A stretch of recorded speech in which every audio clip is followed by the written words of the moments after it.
Having to get Tommy John surgery and having elbow problems in general is easily one of the most painful and annoying things to go through, even as a fan, let alone the player. Tommy John has become more rampant than the bubonic plague ever was. Viruses all over the world are currently scampering as we speak to become stronger and gain the ability to spread more than Tommy John surgery does. It's so annoying because it's so freaking inevitable. Nobody is safe. Pitchers seem like a ticking time bomb for their seemingly scheduled Tommy John surgery if they haven't even gotten it already in the minor leagues, college, or even high school. It's a real problem, and it's affecting the game of baseball in the worst way possible. But really quick, the Tommy John virus isn't subscribed to this channel. Do you really want to be like the Tommy John virus? Consider subscribing if you enjoy the content and haven't yet. Thank you. Jacob deGrom is the game's most exciting pitcher when healthy. He was always looked at as one of the better pitchers in baseball, but starting in 2018, deGrom turned into the best pitcher in baseball. Basically just programmed himself to be as dominant as prime Pedro Martinez. In 2018, deGrom threw 217 innings, a career high, struck out 269 hitters, pitching to a 1.70 ERA in 32 starts. A 1.70 ERA, over 217 innings. Think about how ridiculous that is for a second, as he of course won the Cy Young Award. And then, oh yeah, he did it again in 2019, making 32 starts and pitching to a 2.43 ERA in over 200 innings, striking out 255 hitters, which was the most in the National League that season. And he didn't slow down in 2020, making every start he could, throwing 68 innings, all with a 2.38 ERA.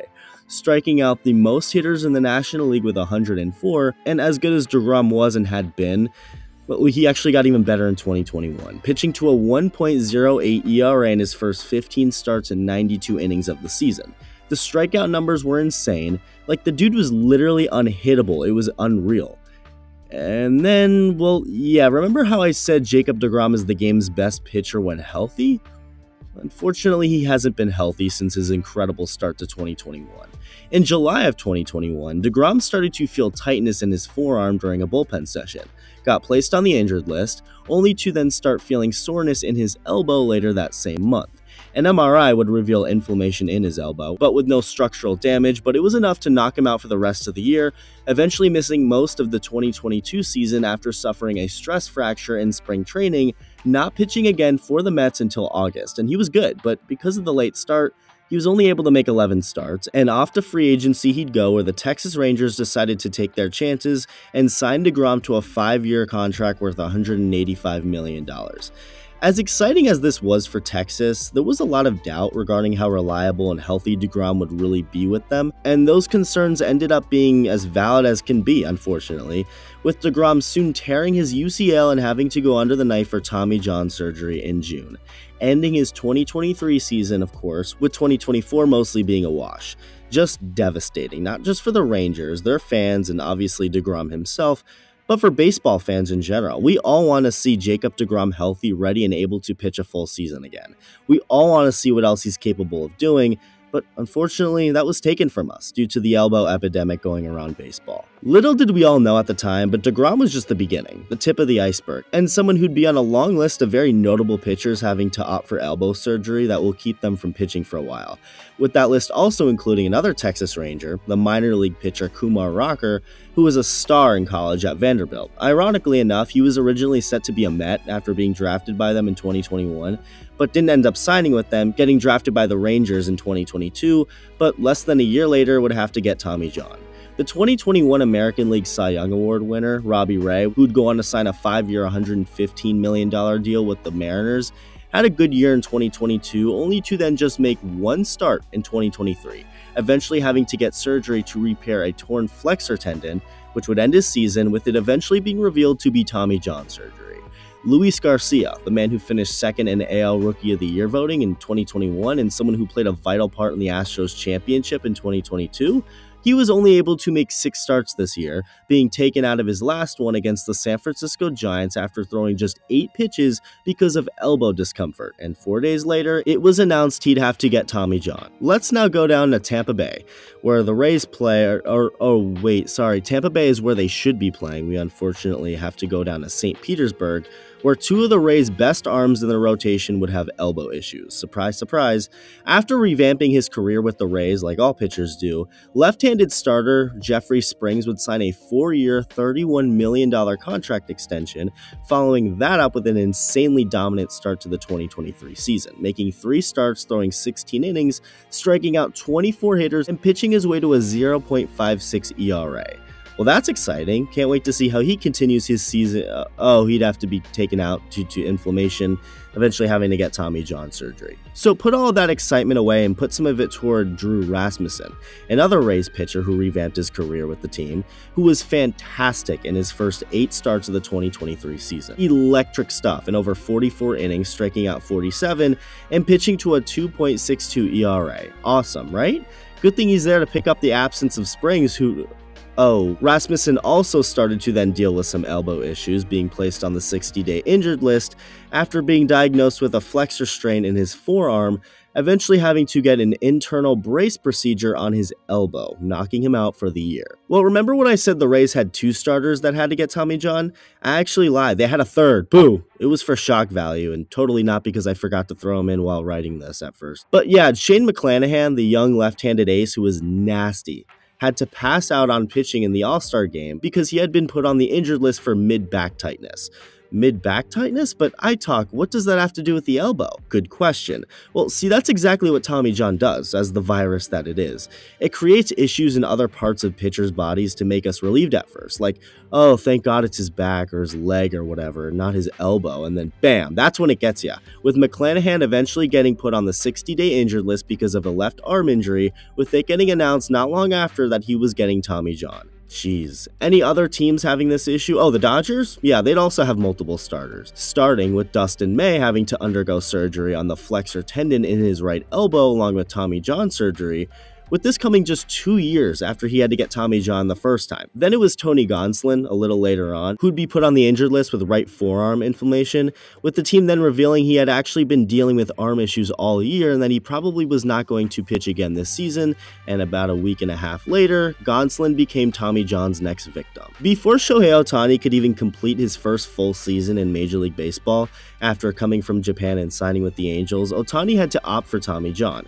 come back able to pitch full-time in 2021, and has been the modern-day Babe Ruth since. He unanimously won the MVP award in 2021, had an even better pitching season in 2022, is the clear frontrunner to win the MVP in 2023 after continuing to both hit and pitch really well. But unfortunately, it didn't last the entire year, because after tearing his UCL during a game, Otani was shut down for the year, eventually having to get back under the knife to repair his elbow. It wasn't Tommy John surgery, though, so I'm not sure exactly what kind of operation exactly they decided to do with him, but either way, he's not going to be pitching at all in 2024. He won't be back till 2025 on the mound. This, of course, now plays into the whole contract talks, as people were thinking Otani might get $600 million, but now that he's not able to pitch next year and his overall pitching future isn't guaranteed, that number likely goes down. Either way, Otani is obviously going to get the bag this offseason. What really sucks is the fact that he cannot continue to do what he's done, at least for right now, what nobody has done since Babe Ruth, being the most talented athlete in sports, which is to pitch and hit, at least for 2024, but even when he comes back in 2025, will he be the same? It's just annoying that he and all these pitchers have to deal with this in the first place, but don't worry, there's more. Just 2 years after losing 110 games, the Baltimore Orioles have emerged as the best team in the American League, with a big reason for that being their talented bullpen and insanely dominant closer, Felix Bautista. I mean, the dude threw as hard as anyone, had an insane strikeout rate, closed over 30 games for the team. I mean, he was clearly the best reliever in baseball this season, and with the Orioles about to go on a big playoff run, it's going to be really nice to have a guy like Bautista always lurking at the back end of that bullpen. Unfortunately, he wasn't even able to make it to September because, surprise, surprise, he'd suffer a UCL injury at the end of August, getting Tommy John surgery at the very end of September, almost a month later, so forget being there for the playoffs. Bautista won't be there for 2024 either, a massive blow to the Oriole bullpen. Down in Little Havana in Miami, Sandy Alcantara was the man. Heading into the 2022 season, he was a really good pitcher and then became even better that season, throwing the most innings in baseball at almost 230 of them, the most complete games in baseball at 6, winning the Cy Young Award and finishing top 10 in MVP voting. Unfortunately, Sandy did take a little bit of a setback in 2023, struggling a bit, especially to start the year, but with what started as some pretty ugly numbers on the season, ended as very respectable ones. After his first 12 starts, Sandy had an ERA over 5, but would go on to pitch to an ERA at 3.5 over his next 16 starts, looking much more like the Sandy of 2022, but in early September, he'd have to be put on the injured list because of a right forearm flexor strain, with an MRI revealing a sprain of Alcantara's ulnar collateral ligament, making it a good possibility his season was over. Alcantara attempted to make a comeback, starting up a rehab assignment in AAA, only to then start feeling more forearm tightness, ending his season for good despite the Marlins squeaking into the playoffs. A couple of weeks later, after the Marlins eventually got smacked in the playoffs, they'd only get more bad news, with it just being announced that Sandy Alcantara will be getting Tommy John surgery to repair his UCL, knocking him out for all of 2024. It's a serious epidemic going on right now, these elbow injuries across the league. It's almost as if you're not normal if you don't eventually get Tommy John or an elbow procedure at some point in your baseball career as a pitcher. Like I said earlier, it literally feels like every pitcher is a ticking time bomb. The clock may be different for every guy, but it all will eventually run out and that pitcher will have to repair his elbow. I feel like too often today we criticize pitchers for being babies and not going as deep into games as I used to years ago and teams babying them, but then there's the other extreme. The people who really micromanage how many innings a pitcher will and should have each game, each year, whatever. As far as pitchers not going as deep into games and racking up innings like they did more often back then, they also weren't throwing as hard as they do now, back when it was more consistent to eat a ton of innings. I think at the end of the day, it's all about balance, and that really goes with anything. You can't get too extreme. I don't think it's good to baby pitchers too much and not let them throw that many innings. But what's the alternative? Riding them till their arm falls off out there?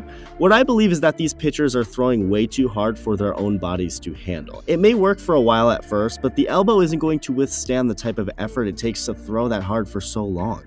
And eventually it'll catch up to him. Jacob deGrom is the perfect example of this, I think. He throws so damn hard. I mean, even his slider is like 92 to 93 miles an hour, let alone his fastball that's consistently over 100. Sure, that may lead to success, as it of course has for deGrom, insane success. He had some historic seasons, but the dude's averaged just about 60 innings the last 3 years.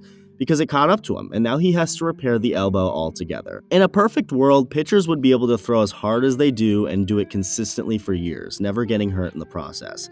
But that just isn't reality. The motion of throwing a baseball isn't natural for the human arm anyway to begin with. So now add on the fact that these guys are already doing an unnatural motion, but also at 100% effort, throwing incredibly hard consistently.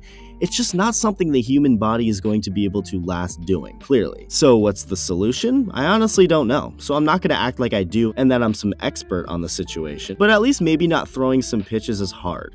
Instead of throwing 102, maybe go down to like 94, 95, 96 and find ways to find success that way. But you could argue these pitchers wouldn't be as effective, so they may have no other choice than to do what led to their injuries in order to be successful. It just sucks for not just the teams and the players, but for baseball as a whole and its fans. The game is better when all the pitchers I talked about in this video are healthy and out there pitching. But now, all of them have had to get surgery to repair their elbows, and stuff like this just doesn't necessarily seem to be stopping anytime soon. A lot of it starts when these players are kids, playing travel ball, high school ball, college ball. They shouldn't be throwing year-round. They shouldn't be throwing so ridiculously hard with max effort all the time. Stuff like that. It all adds up. And this is a real issue in baseball right now. Let me know what you think a solution could be. Thank you for watching, and I'll see you in the next video.